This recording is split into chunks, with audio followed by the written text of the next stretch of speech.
chapter clicked in to College Volleyball Weekly on Viral Volley Media. Now here's your host, Rob on mic.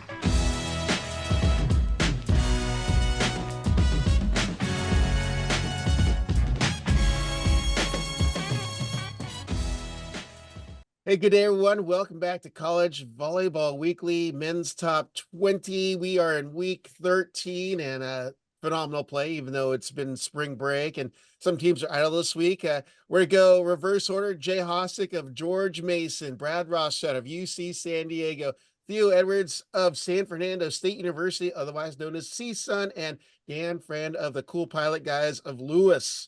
So, big week ahead. As always, we start with the elephant in the room. I'm going to start with Brad because I think mine and his will be the easiest. What was your week like, Brad? Because I think if I'm right, you've been pretty much off.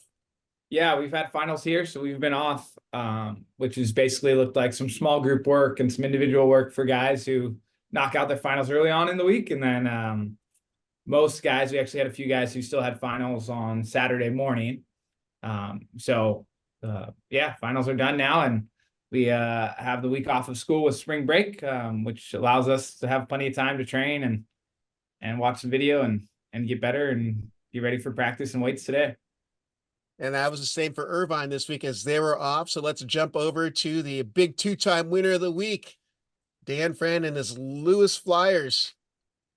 Yeah, I'll take 2 wins on the weekend, so no complaints by me, just so you know. But yeah, first time traveling down to Queens, and Germany's got a good group, and never been there before. And Charlotte's always beautiful. I've been to Charlotte, but nice university, and he's got some players. They were out. We talk about injuries. Their opposite, who's kind of one of their main guys, I think it's Brinkman. So he was unfortunately not in it, but it was good. It was good volleyball, and like I said, I was proud of the guys on a road trip, getting a couple wins. And so, but again, you see the MIVA melee. You know what I mean? So it's like, and I'm sure we'll talk about it, but McKendree gets beat by Lindenwood. McKendree goes and beats Loyola. Ohio State beats Ball State. Purdue Fort Wayne. Some guy has 38 kills, but they still can't beat Ball State without Patrick Rogers in the lineup. You know what I mean? And so, and then Quincy almost gets Lindenwood, and it's 13-10 in the fifth, and Quincy's up, and Lindenwood comes back and wins 15-13. And so, like, a lot of good volleyball in the MIVA. Yeah, I think it's going to come down to the end here to see who's where. If we don't have like 9-team tie or something like that, what's going on? So I love the MIVA ambassador and you trying to take the focus off of your team there, Dan. It's like, well, we don't want any of that, so let's just talk about everyone else. But, one of your guys was having a solid week, Max Rocky, actually solid 2 weeks.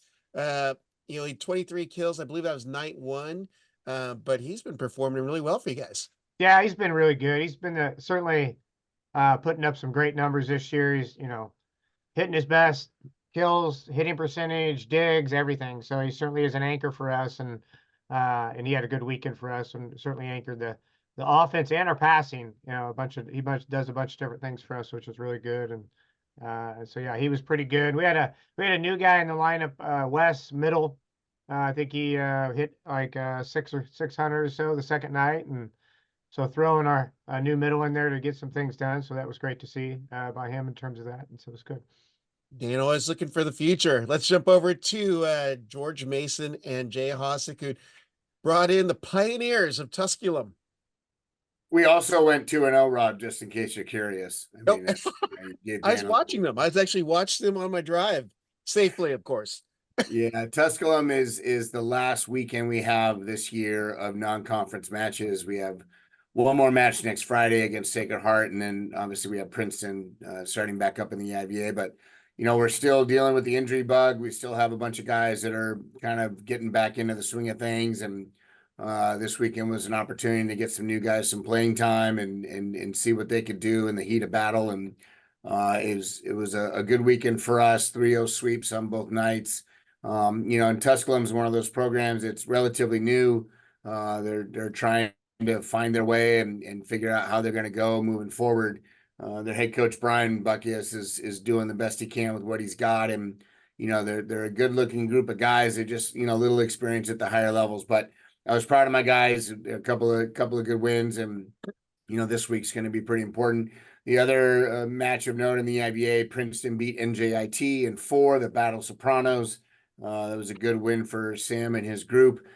Penn State was idle this week, and Harvard beat Merrimack, I believe was the team they beat. And we're getting right back into it. So while everybody else is on spring break, we're getting back into EIVA play, and not kind of like the MIVA, but not unlike the MIVA.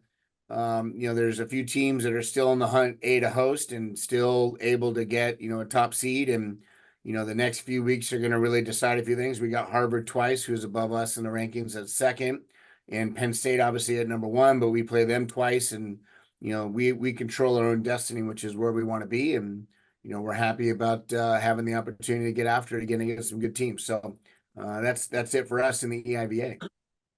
Well, let's go to our final elephant in the room person. Big weekend, although split, is a huge weekend nonetheless. It's Theo Edwards and his CSUN Matadors. Can you talk about your weekend on the island, darkening up that bronze tan? Yeah, I don't know about the tanning, but we definitely saw some really great volleyball.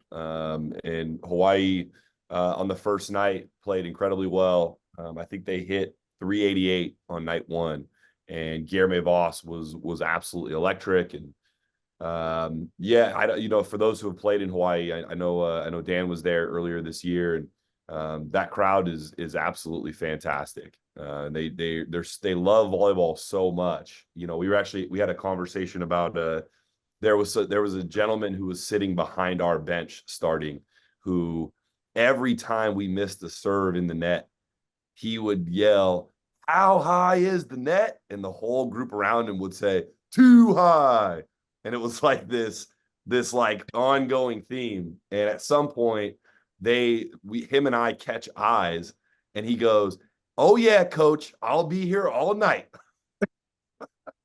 It was really entertaining.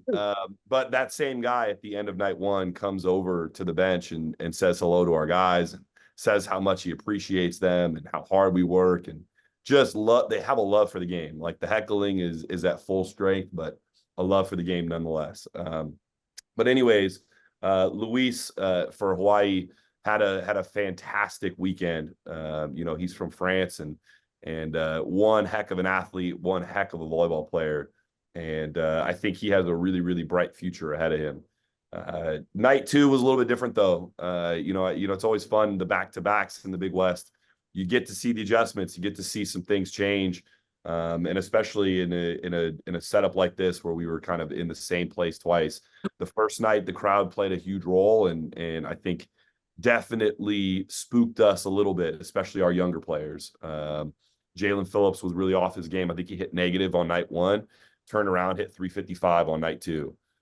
So it was kind of a tale of 2 different nights, and after some adjustments, we were able to take them down, and it was a lot of fun. Some great volleyball. Yep.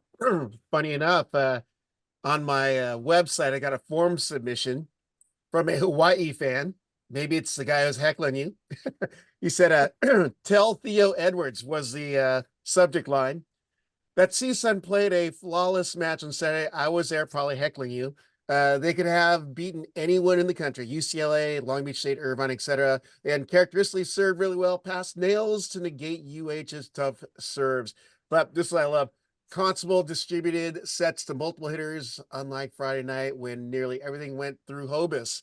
But essentially, he's just saying, Constable was the unsung hero. Although Hobus had great nights, Phillips had a great night. Your libero was, standout performance too. But Constable definitely got some big blocks at the net, key timely blocks.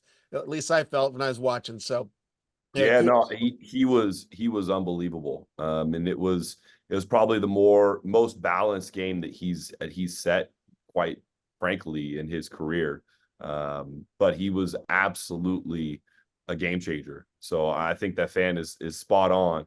And I think it's interesting. You watch a ton of volleyball, and night 1, Hobus and Griffin were kind of our 2 guys that were really capable and were playing at a pretty high level. They happen to also be the only 2 other guys on the floor that have played in that gym before. And so it was a little bit easier for them. Where night 2, we had kind of got some comfort underneath us and started to play as a team. And Donovan recognized that and was able to run some different things and open some guys up. And man, he was really, really flowing out there. It was pretty awesome to see. Yep. Well, Joan, I'd like to open it up to any of the conversation we've had so far, because I know that you guys have stuff to say. Well, it's totally true, Theo. Like when we played that first night in Hawaii, and our guys are just like, why are there so many people yelling at us while we're trying to play volleyball? You know what I mean? It's and then our next 2 nights, the guys settle in and you get comfortable and you play. But I think a BYU can be like that too. You get to BYU, and if you've never been there before and you're trying to figure out, but there's a few places like that. Like you get to those gyms that maybe you're like, you go to Ball State for the first time, and if you haven't been there, the arena is so big, and and so it takes a little bit of time to kind of get used to those things. And so I think that's why it's important for coaches to play so many different places, because it gets your kids a little bit more acclimated just to kind of different venues and how they might play in them and spacing and things like that. And so yeah. Yep. Yeah, and on that, it's cool as coaches because it's just different environments, right? From Hawaii to BYU to Ball State, they're 3 great atmospheres, but they're so different in how those atmospheres are created and what those fans are doing, or how they're chirping, or how they're talking, or how they're supporting, to where it's really opens a lot of our guys' eyes, especially being out here in Southern California where things are all pretty consistent. It opens your eyes to some different cultures and atmospheres in the audience. And then talking about Theo's match, I thought it was really interesting. Hawaii passed considerably better, at least statistically. They were more in system. And I think it speaks volumes to Constable's night as a setter when your team's not passing as well, but to be able to run an offense and have them hit 375, 380 off of you, as opposed to Hawaii hitting around 200. That ultimately falls on the setter being able to be good in medium pass situations. And obviously knowing Northridge and Theo's team really well, they're not striving to be perfect receivers. They're striving to not get ace and play lots of volleyball because they have so much physicality on the pins. So being able to have a setter that can set from that medium pass and good pass range and run an offense at that rate is really impressive. And I thought that was obviously the difference. Yeah. Yeah. And just to piggyback on all that, how fun is it this year for the average fan when you see a matchup? You don't know who's going to be the victor. You've seen it across the country, both in the Big West, in the Midwest, and the East Coast. Everybody is beating everybody at some point. And if you're the average fan, you can go to a match now and be able to have some hopes of having a pretty exciting match to watch, but you don't know who's going to be, at the end, the victor. And I think that's kind of fun. So kudos to all the coaches and the players that are, making it an exciting year. It's fun to watch. Yeah. On the flip side, Jay, as a coach, and you've been doing this a while too, you used to be able to walk into a match, 1 or 2 of them, and be like, we'll be okay. These guys are going to get you. I don't walk into any match anymore like that. You know what I mean? I'm just like, all right, every match, you got to have your guys geared and ready. Cause I just don't think, I think the level of play from the bottom is so much better than it was 5 or 10 years ago. And coach was doing great jobs, and you got to prepare for every team because you've got players on those teams that got arms and get after it and build a little confidence. And so, yeah. And I think, we've touched upon this over the years. It's because there are more good players, young players coming out of club, coming out of high school that can play at a high level, that don't want to sit in a program for 3 or 4 years and barely get a shot at sniffing the court. They want to go somewhere. They still can get a great education, but now they're getting a chance to play. They're getting a chance to make an impact. And, you're seeing the fruits of all of those programs going out and finding these kids and giving them a shot. And I think that's pretty cool, because back in the day, you're right, there was maybe 5 teams that really were the ones, and everybody else was hoping to have a good night once in a while. And now everybody's having a shot, and there's nobody sitting safe. Nobody's sitting comfortably. Even Long Beach right now is looking at Northridge, looking at Irvine, and they're saying, yeah, we can't just rest our hopes on a couple of things. We got to hope that everything lines up and hope that those teams don't have a hot night, because on the wrong night, Northridge could beat 2 teams in a row and make it to the finals of the Big West. The next thing you know, Northridge has got the bid, And there's other teams now on the outside going, well, wait a minute here. What, this just completely threw a monkey wrench into everything. So yeah, it's fun for sure. Well, I look at a couple of years ago in the Big West tournament where a UC San Diego team came in and really messed things up, but that's just the level of play that's going on around the nation. So Yep. Yeah, it's the nature of the sport. And really, you know, you watch the evolution of every sport has gone through this. You know, there was a time in men's basketball when UCLA was walking into the finals of the national championship every year. And there was a time in men's volleyball where UCLA was walking into the finals every single year. But now we see in March Madness, and we see it across our sport, where you can have a 16th ranked, a 17th ranked, an 18th ranked team come in and upset the entire thing. And that's why, you know, all of the coaches on this panel, including Rob, are constantly pushing for a tournament and the opportunity to see some really exciting things take place at the end of our season, similar to what we see in March Madness.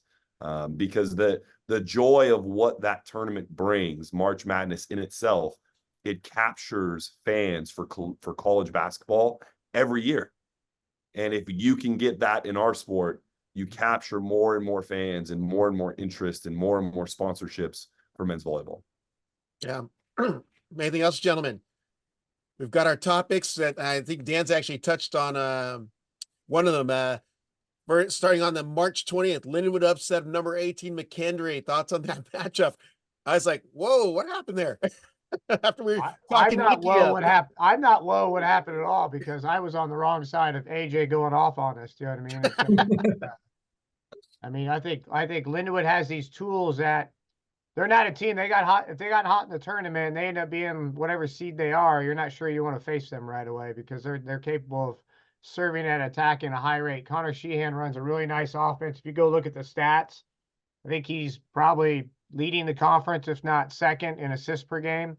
And he's got a couple weapons there that he can use at any given time. And so, and I think you see McKendree, I think maybe a little bit more surprised is McKendree's been so consistent about how they're playing, but I think they were coming off a tough road loss to Loyola, and that was a home win for Lindenwood in terms of that. So, but not surprised, you know, in terms of just the result.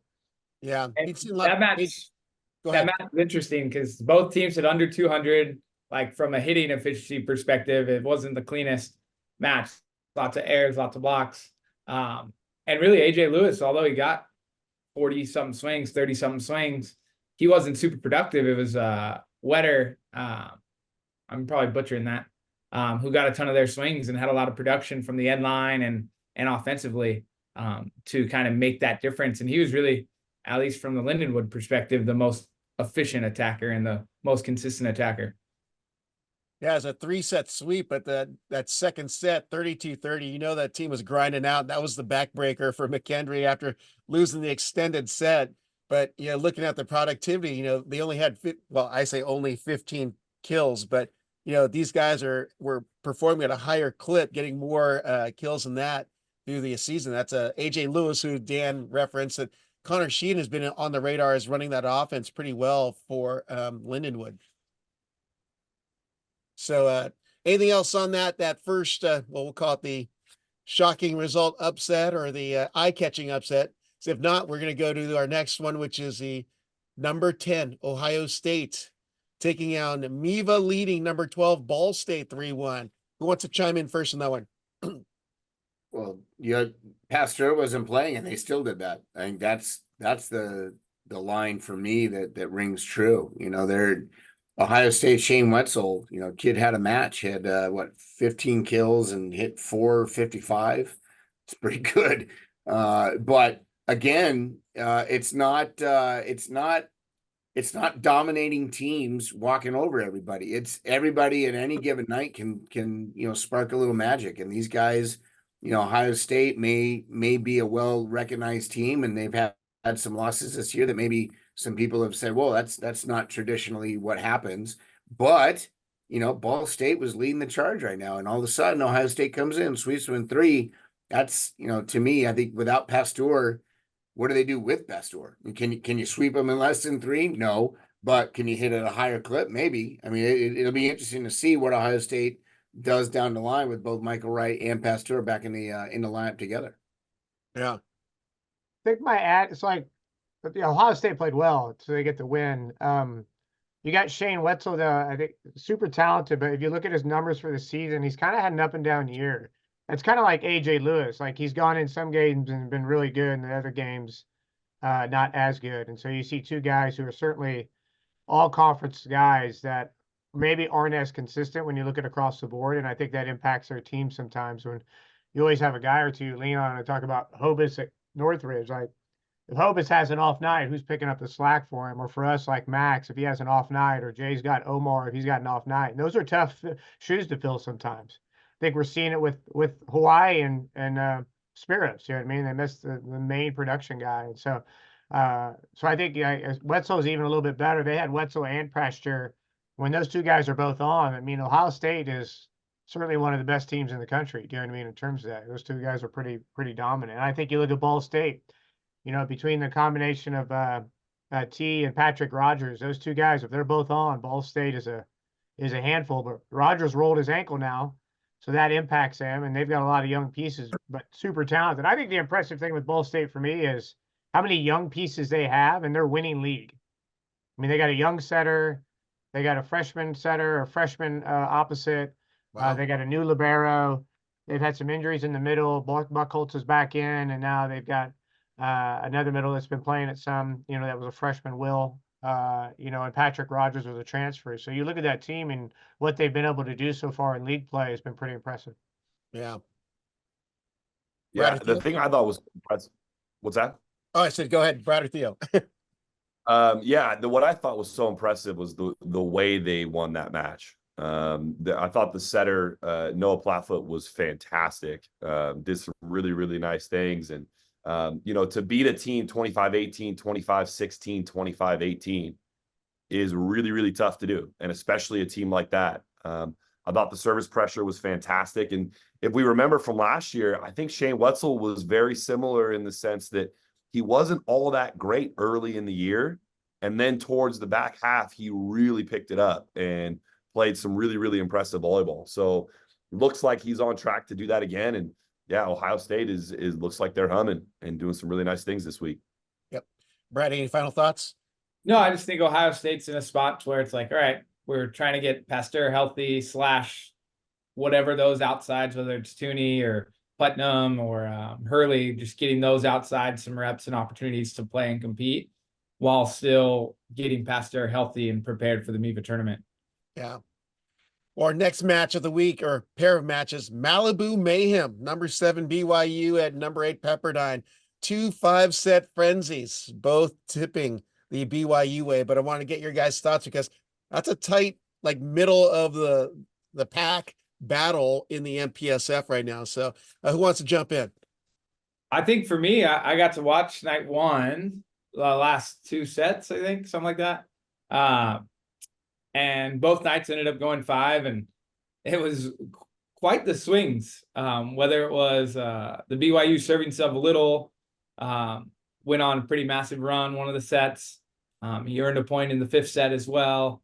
But just all those sets were kind of out of reach for each team, whether it was BYU winning 25-20, Pepperdine winning 25-19, where it was very dependent on what team was able to serve in and serve effectively. Because I thought relatively all those other pieces with the middles and the pins were kind of very similar, whether it be BYU or Pepperdine's pins offensively. And I thought BYU's middles were a little better at the net blocking wise. Julian and I forget the other middle's name off the top of my head, but Tion Taylor, he's become a pretty darn good blocker, especially when they're serving and getting teams off the net. But yeah, I mean, to me, I think that sets up BYU to be in the driver's seat, to be in that 3rd spot if they can keep taking care of business in the MPSF playoffs, which is a really, obviously you'd rather be 1 or 2, but being 3 is a heck of a lot better than being in that 4-5 match, which is kind of looking like it's going to be a Pepperdine, Stanford in that 4-5 match, and they've already split once this year, to where that's going to be quite the battle, where BYU will probably be drawing USC in that matchup, or what that would look like if things are all staying relatively the same. So I thought it was really big down the line when we're looking at what the standings are going to be like, having those two wins and fighting off a split there. Yeah. Pretty impressive, the 60 assist night on that second match for Tyler. Like, you don't see 60 assist matches very often anymore. Do you know what I mean? And so, certainly I think, Capono and Mix were pretty steady both nights for them, but I don't know, pretty cool. Congrats to him. So running that show. Yeah, 62 assists and 5 block assists while tacking on 10 digs. That's right. Great. Yeah, I think I got to watch both matches, and I first of all comment on the fact that still get to see Marv Dunphy sitting in the back there watching a match and enjoying it, and it's pretty cool to see. Marv's an icon and a mentor of mine, and love seeing him doing well. But if you look at BYU, they've had some years now where they haven't had a setter come through the program from day one in their freshman year all the way through, run the show. They've had a couple of transfers. They had Hughes from Grand Canyon that came in and set for a year or two. They got Herget, who transferred from Penn State, who's now running the show.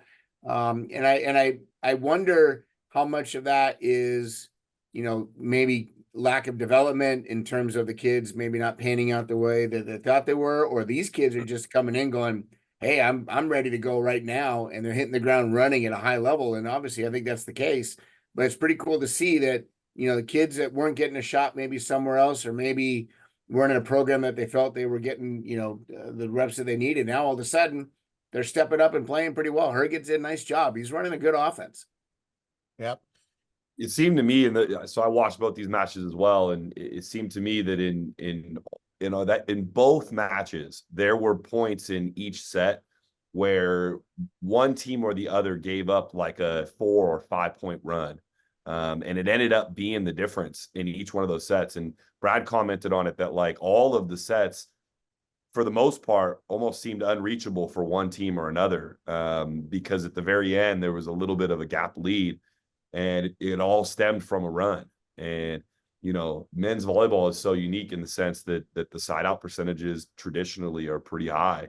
And if you give a team a cushion, right, a 5 point or 6 point gap, sometimes it can be pretty difficult to make that up. And I also thought that BYU was really clutch in the fifth set in both of them. They went from offensively being good or above average to being like lights out. And I think on night 2, I think BYU hit like 725 in the fifth set. I mean, it was like absolutely phenomenal.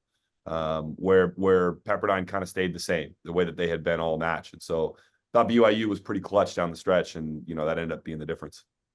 Yep. Final, actually there's 2. The March 23rd, number 20 McKendree on the bounce back win that Dan alluded to. 3-0 over Loyola, which kind of a shocker because they've got Dan Mangun back and they've been playing really well up until I saw that match. But thoughts on what happened there, Dan? We'll start with you. Well, somebody said Vinny jinxed him, because he wrote all these great things, you know what I mean? So, so it's all Vinny's fault, I guess. So, from that standpoint. Anyway, I just, McKendree's playing tough. Like, they're consistent. You saw them get back at home, settle in, and they dig a lot of balls and really extend rallies, and then they serve the ball on you consistently and just bring a ton of pressure. And they force you to side out, so they make it tough on you on those 2 fronts from the defensive side in terms of that. I think the interesting piece is that Wilson's out and been out, and I don't think he's playing again.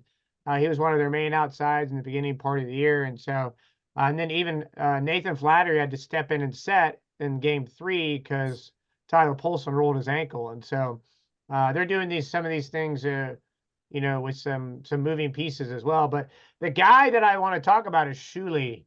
Like, he probably won't get it, but he might be player of the year in our conference. And it's just because if you watch that team and the way he plays, he's leading the conference in digs per game. And he might be top 5 in the country in digs per game. And he's so steady, serves so well, and is hitting so consistently. And he's got his team playing at such a high level. I don't know if everybody will recognize that, but he's tough. And you just watch him, and he's a 6'3", 6'4" outside. It just brings it every single night, and he's gritty. And so I'm pretty impressed with him just in terms of what he's doing for that group. All right, other guys chime in on the McKendree Loyola match. Yeah, I mean, the MIVA, right? It stands for Midwest Intercollegiate, right? Yeah. Yes. I think that I just found out that they're changing it to Murder Intercollegiate Volleyball Association, because this is ridiculous what's happening in this conference. And we talked about it in the beginning of the year. We knew this was going to be the case, but this conference is so freaking exciting in the way that you have no clue. And before I even go into that match, Lindenwood almost got swept by Quincy. Did we talk about that? They were down 0-2 at Quincy and ended up having to complete the comeback to beat him in 5, 15-13 in the 5th. Yeah. So, I mean, it's just absolutely crazy what has taken place, and especially this week, but it almost feels like every week we're talking about how ridiculous this conference is. But yeah, McKendree is one of those teams that, and Dan kind of hit it on the head.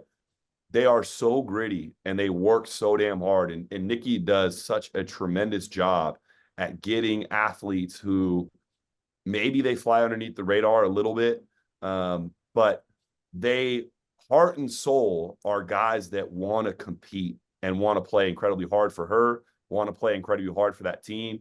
And you see it. I mean, when they show up and they play well, they're capable of beating anybody in that conference. And you know, I think going back to what Jay had alluded on earlier, it's going to be really interesting to see how the MIVA pans out and where McKendree ends up, because that's not a team you want to play at the end of the year. That is absolutely not a team that you want to play. And as we all look across the country, I mean, McKendree is one of those teams that you would not be shocked if they are in the dance at the end of the year. The MIVA right now, you have the traditional Loyola, Ball State, Ohio State at the top. If you overlook Purdue, Lindenwood, McKendree, Lewis, you are dumb. Because that is an absolute nightmare of a playoff schedule. Somebody is going into that place and they're not walking out unscathed. I would not be surprised.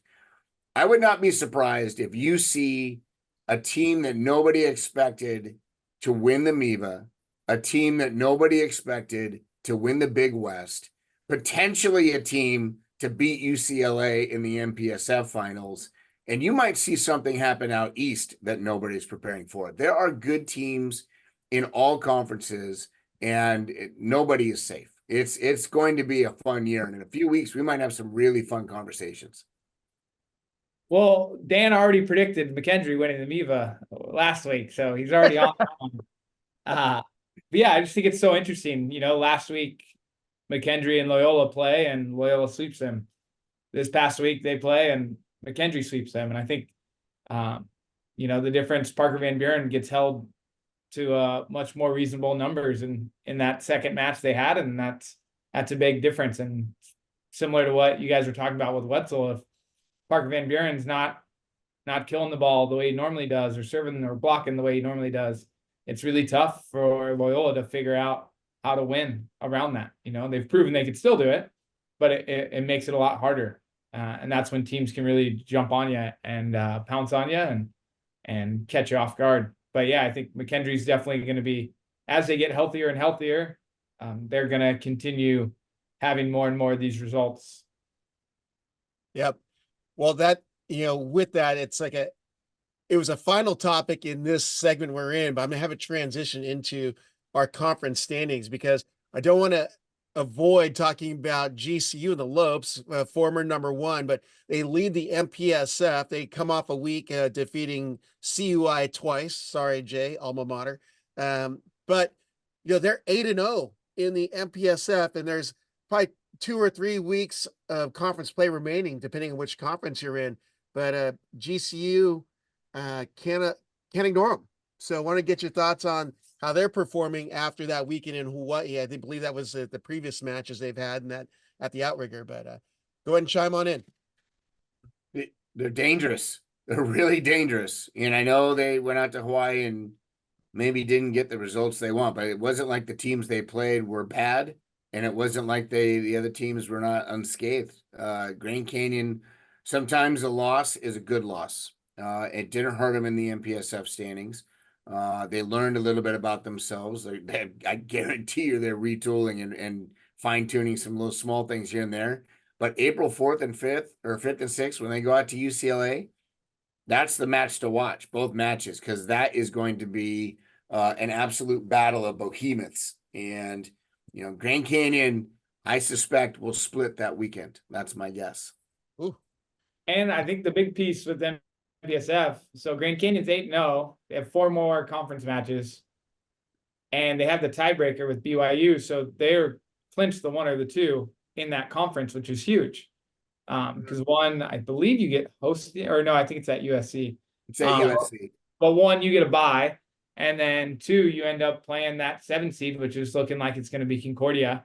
And they just played really well against them. And I think with what Grand Canyon does with serving inconsistently and being really effective offensively and balanced, it's a really good matchup there. So I think they're in a really good spot to, you know, prepare to finish the season out strong and really finish on a high note, as opposed to last year where they were kind of sputtering their way through the end of the season. I think everything's kind of aligned for them to be in a great spot to whether it be win the MPSF tournament or get that one of the at-large spots. And themselves in great contention there. Yeah. Hey, does the MPSF, you said it's at USC, right? The conference tournament? Yes. So do they vote on it or bid for it? I know the Big West bid for it, like teams bid for it and Hawaii got it. How does that work for the They rotate it. It goes to each different place every year. I always wonder about that. Like, I think we play these regular season games and you're trying to, certainly your seed, but I think the opportunity to host, if you're taking care of stuff, is a big deal. You know what I mean? I think you're going to see the MIVA tournament's different because now instead of the 2 versus 3 being at 2's place, now the 2 versus 3 is going to be at 1's place. So it's going to play like if for some reason, I'm not saying, but say McKendree was at home or Loyal's at home playing against the 3 seed or something like that. That makes a world of difference than playing at a neutral site. So I just interesting on that format. I get the Big West because there's some TV rights and money being made, but on the MPSF, I don't know if that's the same thing. Outrigger Resorts and the Hawaiian Tourism Association like to throw that money at the tournament. So, but I do think GCU is playing better volleyball. I think it's exactly why you do it where it is. You go play a tough tournament. You might take a loss or 2. Your team learns a lot about themselves. They figure out where the pieces are and how to take the steps forward, and that can play dividends for them down the road. Just in terms of that, we might have been looking at them and oh no, panic button. But I don't think good coaches look at it like that. You look at it, all right, how do we reset and how do we move a couple pieces, or how do we make sure we get a little bit better in these areas so that when we get to these matches, we're ready to go. So yeah. Anything else on? And they're 20-2. So. I think so there's that. That's all. Well, right there, close behind, might as well go into the Big West. Long Beach State idle this week, 18-1. So you know, there's beginning to get some separation there. They're 4-0 in conference play, but again, that's only 2 teams in conference because of the small conference. And with the way teams have been traditionally in the past, the Big West, it's like you can't really say anything about conference play because it's going to come down to the tournament at the Big West Championships. I've been told you have to call it at the end of the year because anyone can come in, especially seeing all the different the parity within this last year of play. So you know, you got Long Beach at 18-1, 4-0 in conference, Irvine 4-0, 15-6 overall. Then right behind UC San Diego and Hawaii in those next 2 spots, and then rounding out with CSUN and UCSB. So what do we see in conference play in the Big West? We'll have the 2 guys, Big West, take the lead on that one. Yeah, all I see is we got to figure out a way to stop Long Beach State this week. That's where I'm at with the conference play. That's the only thing I'm thinking about. Yep. Yeah, I think it's interesting. You look at the Big West right now, and I don't know that we've seen a number 2 team, not only, but Hawaii being in the bottom half of the group as they stand currently. In addition to that, San Diego's 1 or 2 wins away from leading the conference. And so, you look at what Brad has this matchup right now. I mean, if he finds a way to not only maybe split, but if he can take both from Long Beach, he's in the driver's seat and San Diego's leading the charge. I think it's really interesting. It's a really, really interesting year. And it's going to be interesting how it shakes out. But at the end of the day, Rob, you're spot on, right? What really matters is that Big West Championship. All 6 teams make it, and you're 2 or 3 wins away from an automatic bid. Yeah. And you look at teams that have played at Hawaii already this year that have a little bit of experience of that gym, of that atmosphere. That's going to be a little bit more comforting than maybe a team that has not played at Hawaii this year, that is now going into that tournament and it's one and done. So if you can't recover quickly, or you can't figure out how it feels in that gym to play in that kind of environment, maybe you're playing against Hawaii, could be a little bit tough. But if you're a team that's been there, and I'm telling you right now, I'm not so sure that it's safe for anybody. Long Beach is probably the favorite. I'm going to give it to Long Beach there. There's nobody in my eyes right now that's a clear 2. Nobody. Yeah. Anything to end with there on the Big West conversation? No, I'm excited to see Brad win one. So. And let me clarify that, because I know I'm going to get hate mail. Obviously, Irvine's a good team, but other teams are beating also very good teams. That's why nobody is a clear 2. That's mine. Well, and let's talk about Santa Barbara's 0-5. Who wants to play them? Nobody. Nobody. That team is freaking good. I volunteer the Matadors. Well, let's go over to Jay's conference. EIVA, Penn State's obviously sticking out, but surprisingly, Harvard is near the top there.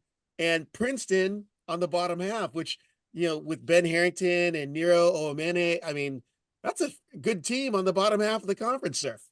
Well, bottom half is, subjective. We're 3rd place, just above Princeton and just below Harvard. Harvard is getting up to the meat of their schedule now, with 2 matches against Penn State and then 2 matches against us. And then our final weekend is Penn State. The big thing for us is we got to get over the hurdle of Princeton this week. If we can get over that hurdle, that puts us in the driver's seat for the rest of the conference. If we lose that match, it makes it a little bit tougher to host. We're gonna need a little help from people, but you're fighting for the first 3 spots or last place, depending on how you look at it, because you don't want to play the number 1 seed in the semifinals. You want to play them in the finals if possible. So, but Harvard's a good team. They started out the year. You kind of look at me, okay, it's Harvard. They got some nice pieces here and there. They're beating some good teams, and they're playing well. I mean, I'm not overlooking them. I don't think anybody else in the conference is overlooking them. I know Princeton. I think Princeton lost to them one night, so that's going to be a little bit of a challenge. But it's fun to be a part of a conference that has some parity. And yes, Penn State's still undefeated. So is UCLA. So is Grand Canyon. So there's teams everywhere that can beat anybody on any given night. Yeah. Any thoughts on the EIVA, gentlemen? I think seeing how the 2, 3, 4 shake out between Harvard, Mason, Princeton down this home stretch, I think it'll be interesting. I don't know how much it affects too much when you get to the conference tournament, because you look at Charleston, if they get healthy, they could beat any one of those teams. I don't know where they're at there. And then NJIT was coming into the year where everyone had them pegged in the top half of the conference anyways. It's where, yeah, they're 0-5 right now, but I think every single match has been pretty darn close for them, and they've played some really tough opponents so far. NJIT is exactly like UC Santa Barbara. Nobody wants to face them because they're gonna figure it out at the right time, and the other team is gonna hiccup, and then next thing you know, you're out of the dance. Yeah. Yeah, I looking at the EIVA, when we hosted Harvard earlier in this year, when they left the gym, I told my guys that team is damn good. and they're gonna be a problem for a lot of teams this season. And it was just a matter of time, right? Obviously, the back half of their season, they've really started to put some things together, and they're playing some really good ball. Charleston has dealt with a series of injuries, obviously, in that swing on the West Coast with Brad and myself and Santa Barbara. But I think if that team is healthy, the EIVA is looking a hell of a lot like the Big West in terms of everyone's can beat anybody, and you don't want to play anyone when it comes to conference time and conference tournament time. So, yeah, the EIVA is really exciting. And, Penn State's leading the pack, but I don't know that Penn State is the Penn State of late. I think that any one of these teams, including George Mason, could take down Penn State for sure. Yeah. Well, yeah, I know we've spoken a lot about the MIVA already, but that scenario of having one first place team and 7 second place teams and tiebreakers, it could potentially happen because I'm looking at how tight it is in that little middle cluster of teams with only 2 weeks remaining for you guys. Hey, Dan, question for you. I know every conference has a list of hierarchy in terms of, how you break a tie, right? So you have like head to head, and then you got against conference, blah, blah. Do you have coin flip as your last one? I think so, but it's ways down there. Yeah, I think we have it as the last option. How gnarly would it be that somebody either hosting or traveling or not is based upon a coin flip? Yeah, I hope that it doesn't get to that. Like, probably not a good. I think we should at least go play a neutral site 15-point game or something. I don't know. Maybe the head coach versus the head coach. I'd do that with everybody in conference. Age I'm all right match? with that. Or cornhole or pickleball if the coaching staff. Flip cup. Coach against coach. One of the things, right, I don't know if we talked about this, right, but you got to talk about Dietrich's 38 kills hitting 460. I mean, that's a career night for anybody this year. I don't think anybody's had 38 kills yet. Yeah. I think they moved him over to the right side as well, which I think is a good move. Yeah. Pretty impressive. I know they lost the match, but What did Heno have that one night in He Hawaii? had 38, but he scored 40 points, and I think that was the most since in the rally, second most in that rally score era. yeah. So he tacked on the 2 aces to get that 40, but I think maybe it's 37. Dietrich had 41 and a half. Whoa. Yeah, 41 and a half points. And hit 466. Yeah. Hey, guys, I don't normally do this, but he's going to be my player of the week. Well, I guess so. We'll end the MIVA conference on the coin toss or beer game, pickleball, or If he's Brad's player of the week, then Dan has to get an assist for that. That he absolutely said. Oh yeah, 100%. career high assist number 1 for Dan. Nice. Well, let's go. We were talking about but we were talking about 60 assist nights. Their setter had 63. Now I know it helps when John Dietrich has 38 kills, but that's a lot of assists again. You know what I mean? So good week for Connor Sheehan then. He found the hot hand. No, that was Andrew Polmack. He's a center for Purdue Fort Wayne. Oh, yeah. So like he's a freshman for those guys. I gotta go back and look, but yeah. Wow. So 63 assists. So it's pretty impressive. Well, the other conferences that have the auto berths are Conference Carolinas. Leading the way there are Belmont Abbey, 9-1 in the conference. Next closest team, Erskine, 7-3, tied with North Greenville. And then over in the SIAC, Fort Valley State's undefeated. Edward Waters sits in second, but closely behind them, Kentucky State at 4-2. So those are the other conferences to watch for. We'll see what pans out in the next few weeks here, because we are rounding out conference play and beginning to eye the light of the door of the conference tournaments is beginning to open up.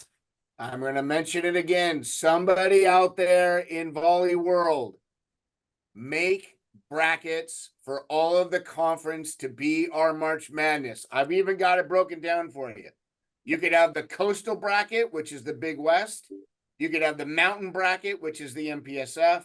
You could have the Midwest bracket, which is the MIVA. You could have the Mid-Atlantic bracket, which is the EIVA. You could have the Southeastern bracket, which is Conference Carolinas, and the Southern bracket, which is the SIAC. Do it. There's 40 plus teams that are going to be in this. You could create a sheet. We could put it up on somewhere, Volley Talk, and spread it across the land. ESPN Plus could pick it up as something that we could talk about. It's gonna be good. Put it up there. Somebody. Rob, I want to make sure we give some love to the NEC. You saw St. Francis play Damon. That was to kind of lead league, and St. Francis, I believe, beat them twice, which was pretty huge. So, so I think it's unfortunate. I think the NEC should be in the national tournament. I know they got to wait the end of this year, and it is what it is. But you'd be looking at one of those teams getting in, which would add to the bracket as well, and add another region in Jay's bracket. Yeah. Right. Well, and they could be the northeastern region, but there's talk now that the NEC might not get a bid next year. What? Okay, Jay, you're gonna break that kind of stuff here, and we can't follow up on it. I think it's absolutely disappointing. They've done their 2 years. I can't believe that wouldn't happen, but I heard rumors, and I hope that's not true. Oh gosh, and because that was a conference where LIU, Damon, St. Francis, those are good teams. They're all deserving to get their shot. They paid their price. They waited their 2 years. They need to get that bid. Ooh, we're gonna have to look that up a little bit further, unless that's just on a E-Entertainment or something. But yeah, I'm hoping it's. I want to also touch on the SIAC real quick too, and what Larry Rather's doing at Fort Valley, right? Because this past week they swept Ed Waters, who is essentially the last year's conference champs, and they're 5-0 in conference. Fort Valley is, and they're playing some really great ball right now. So pretty excited for those guys, and shout out to Larry Rather, what he's been doing. Yeah. Are they hosting again at the SIAC tournament? He did it last year, right? They get a bid this year. No, he meant hosting. Who's hosting the conference tournament? So I don't know. I don't know. Work it. I'm not sure. Well, that's homework. That's homework for Theo. We'll let him figure it out by next week. I'll find out. Well, unless there's any other business, I was going to go to a topic. We're already, 55 minutes into the our episode here. So there were two that came out, and one we kind of touched on, but the effects of injuries this late in the season. And then, do we love, and I love this term, I got it off of Instagram. Someone said, do we love the love shove? Which we've talked about, the two-handed push, but I know we can go really long on. Jay's face tells a story right there. Listen, I don't think I think everybody loves the love shove when they get the point. But I'll tell you what I saw this weekend. I saw some Pepperdine refs calling the lifts against some of their teams, and they're throwing it. I got to give those guys props. Finally, somebody's catching on and not letting that crap get away with it.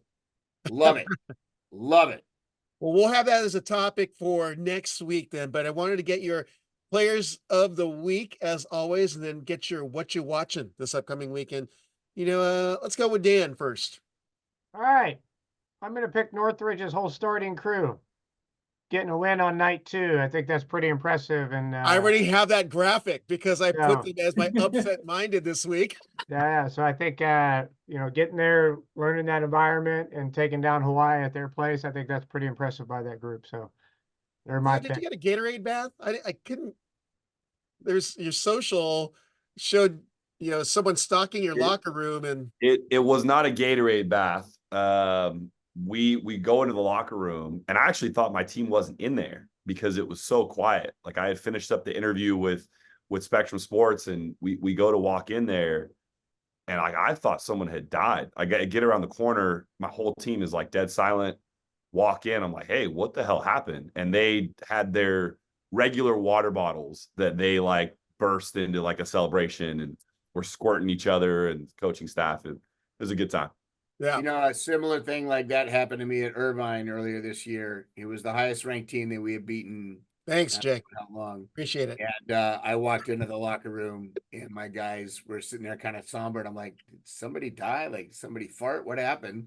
And next thing you know, the bath. So I can appreciate that. Maybe you and I should post those videos up together on Facebook somewhere and share the beauty of this day and age, right? The guys knowing that the coaching staff's coming in and who they are, right? They'd already set up their cameras, and had it for film. Yep. And so afterwards, I was like, oh, that was really cool. They're like, yeah, we got 3 different angles, coach. Great. That's pretty cool. Well, you also had a birthday too that night. Yeah, it was Jalen Phillips' birthday that night. And so it was kind of a celebration of a lot of different really cool things kind of come together at once. Rob, on I your also birthday. I also need you to throw Theo's picture up with his team, because it's not just the guy. I need Theo in there too, just so you know. Do you know what I I'll mean? be sure to Photoshop that Pella Windows ad on top of the team too. Did you get your play of the week pick there, Theo? Are we doing matches or just player of the week? He Oh, gave the let's whole, do player of the whole week, thing. then we'll do matches. Okay, so go player of the week, Theo. Oh, you want me to go? Yeah. Yep. So yeah, I'm actually going Omar Hoyos. We didn't really talk about this, but the dude hit 563 and had 10 kills against Tusculum, which I thought was, look, if you can hit 563 hitting lines, you're doing something right. So that's damn impressive by my book. Yeah, the other one that I wanted to put in there was Shane Wetzel, right? We talked about him kind of coming to life, and that win over Ball State was absolutely huge. So hit 455 and had 7 digs, 16 points. Really nice match for that guy. Yep. Let's go over to Brad. Player of the week. Oh, you already got yours. Dietrich. I got John Sorry. Dietrich. Crazy thing, he had 50 something attempts, 73 attempts, not even close. 73 attempts, 2 hitting errors. He got blocked a few other times, but 2 hitting errors on 70 attempts. Pretty unreal. It's as we would say in the business, slightly above average. All right, Jay, who's your player of the week? I appreciate the nod for Omar. The cool thing is we had an alumni back from the early 2000s, Felix Campos, who came in on a surprise visit. His wife brought him up. Felix is number 10 on the all-time kills list, and Omar is nipping at his heels right now, and they're both obviously from Puerto Rico, and I thought that was pretty cool for them to see. I got 23 again. I'm going to give Griffin Walters a little love. 15 kills, hit 379 against Hawaii on the second night. We haven't been talking about him very much because he's not exactly the high flyer that Jalen Phillips is, and Hobus has been getting on love. But Griffin Walters gets salt of the earth. He's a blue-collar kind of guy. I like that. And I'm going to give the whole Lindenwood team a little bit of love. You guys are down 0-2 against Quincy. You come back to go to the fifth. You're down 10-13. And you said, not so fast, my friend, and end up taking the match 15-13. Good for you, Lindenwood. That's a good job by that team. I gotta find Hey, that. did you see Rob's reaction there? He's like, I'm running out of space on the graphic. I can't just throw every team on. 2 graphics, Rob. 2 graphics then, buddy. Do a whole collage of every team shot all around the whole page. Well, I did a part 1 and part 2 of Upset Minded on Saturday night because there's the only way to get the entire teams on there. So I'll just have to do the same.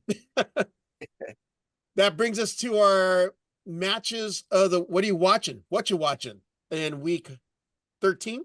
Yeah, that's right, 13. Let's go back to Theo. Yeah. Oh my gosh. There's so many good ones. I think I got to put in there the San Diego and Long Beach State. I think that's going to be a really interesting one. And I'm hoping that Long Beach State is overlooking San Diego. That San Diego team is playing some great ball. And I don't think finals ever affects those guys, obviously. So I think they're going to be just fine. And I'm predicting at least one upset win for San Diego. Ooh. So I'm throwing that out there. The other one that I think is going to be really good is Harvard, Penn State. So those two teams I think are, obviously very talented. And I think Harvard right now is playing some of the better ball that they've played this year. And so I think it's going to be an interesting matchup. Is that at Harvard or is that at Penn State? Does anybody know? I think it's at Penn State. At Penn State? Yes, at Penn State. At Penn State. Okay, so tough matchup for Harvard, but I think they got a shot. Yep. Let's go to Dan. What you watching, Dan? Well, I want to see CSUN and Irvine. CSUN coming off a big win, and those guys, I think that'll be. You play them twice, right? Yep, home and away. Yeah, so I think that'll be 2 big matches there, so it'll be exciting to watch. In our conference, there's a couple good ones. How does McKendree go to Ohio State, and then you got Lindenwood at Purdue Fort Wayne.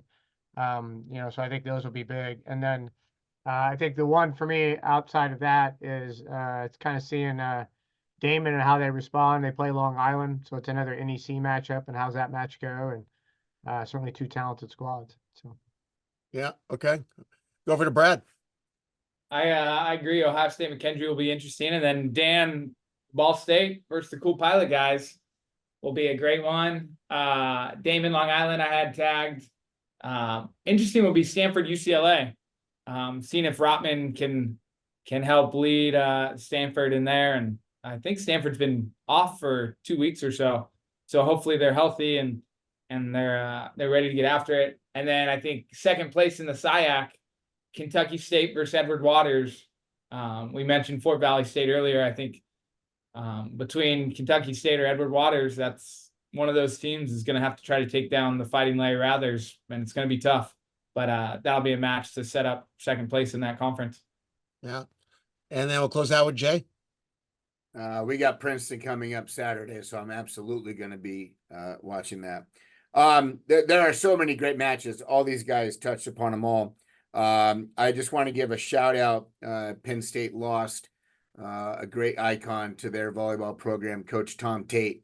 He passed away a little while ago, and they're doing a little memorial to him on Saturday's match versus Harvard. So I want to give them a little love.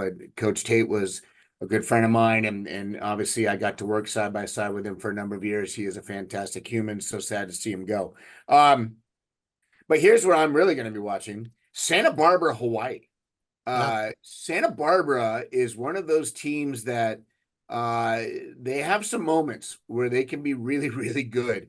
And Hawaii right now, I'm not going to say they're licking their wounds. They're not licking their wounds, but they're not the Hawaii they were 2 or 3 weeks ago before Spiros went down.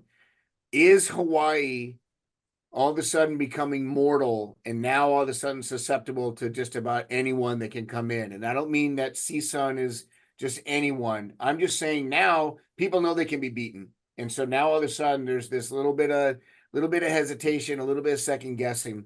But my absolute number one, sponsored by the 405 freeways, Irvine Northridge. Come on. These two guys battling it out for the rights to be able to call themselves college volleyball weekly champions. Come on. CBW Bowl again. CBW Bowl. It's outstanding. I can't wait to see that. And it should be a really, really good match, actually, with Northridge coming off a good win, building a little momentum. It'll be interesting to see if if Irvine goes back to the 6-2, or if Darcy's back in the lineup, or is Flexen in the lineup again. So those will be interesting to see. At full strength, Irvine looks tough, but don't overlook CSUN. They're coming in hot. Theo, no pressure, but we've all beat Rob. I didn't. Oh, I thought Did you you know did. that Jay No, beat me first match of the season and I had a celebration? Hey, Dan, are you guys at Ball State, or are you guys at home? we have them home twice. Nice. Ooh. I would agree with you, but our road record's better than our home record. It's a really weird for me. That's never been Those ours. Yeah. Every top 20 win we have is at USC, at Stanford, at Hawaii. So first year I've been like that. Usually we maybe have a couple losses at home, but so we'll see. Putting that up out in the parking lot. It'll be all right. That'll be all right. Yeah. About one of your picks of Santa Barbara, Hawaii. If that Santa Barbara team on night 2 against Long Beach State comes out, that is a gritty team. Or that Santa Barbara team that beat UCLA earlier this year. Like they're a team that it's kind of hit or miss when you catch them, but they're dangerous. And I just feel like with the way the weekends have gone, I have a feeling Hawaii's going to try and run a lot through Elaka'i Todd, who's been, he was on fire in the beginning of the season. And he started spreading the offense out to Spiros Hakas, but I think Charlie's going to call on him to step up, and I think he's going to answer the call. So with that is episode 13. We're looking at the final weeks of regular season and going to be eyeing the conference tournaments. That's from CSUN, Theo Edwards, from Lewis, Dan Friend, from UC San Diego, Brad Rostratter, and from George Mason, the mighty Hossick, Jay Hossick. So appreciate your time this week, gentlemen. Best of luck this week, except Theo. That's the famous Brad Rostratter star there. So good luck, gentlemen. Thanks for listening to College Volleyball Weekly. Be sure to follow Rob Aspero at the Rob on the Mic on Instagram and at Rob on the Mic on Twitter.